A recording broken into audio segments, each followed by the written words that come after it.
US, Chinese, Russia's hypersonic weapons systems. The race for hypersonic supremacy. China and Russia have become increasingly interested in hypersonic weapons in recent years. Since 2005, China has published more research papers at a key hypersonics conference than any other country or international group. The Chinese have invested in a number of new and impressive hypersonic test facilities. And, China has conducted more hypersonic flight tests recently than the US. Russian President Vladimir Putin recently claimed that his country's military will begin deploying a hypersonic weapon called the Avangard sometime in 2019.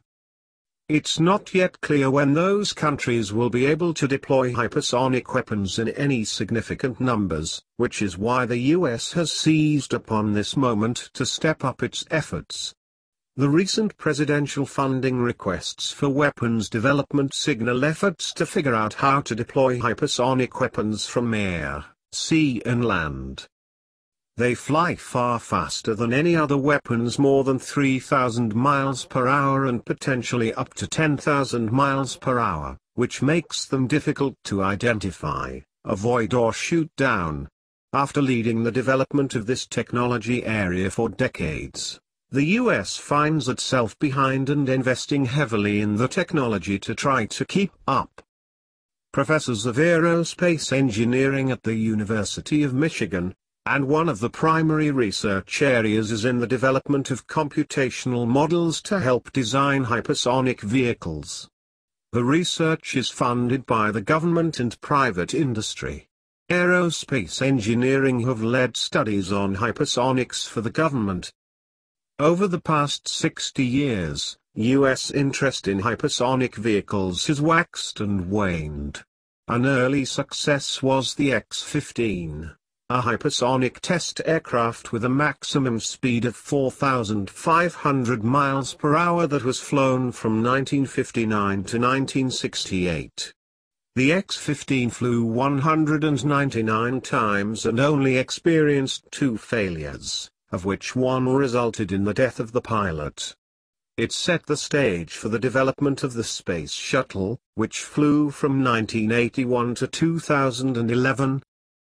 A recent success was the X-51A, from 2005 to 2013, which set a world endurance record for sustained flight of a hypersonic vehicle powered by a high-speed propulsion engine called a scramjet.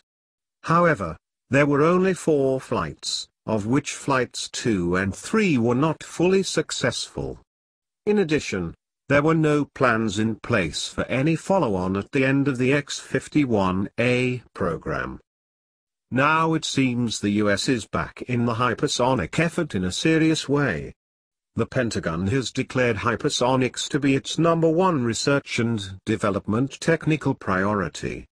The President's recent budget request proposes allocating almost $3 billion to develop hypersonic weapons and defense systems against potential adversaries. Need for a good defense. Most of the US spending appears to be aimed at developing new hypersonic weapons, but that risks ignoring the key priority of defense.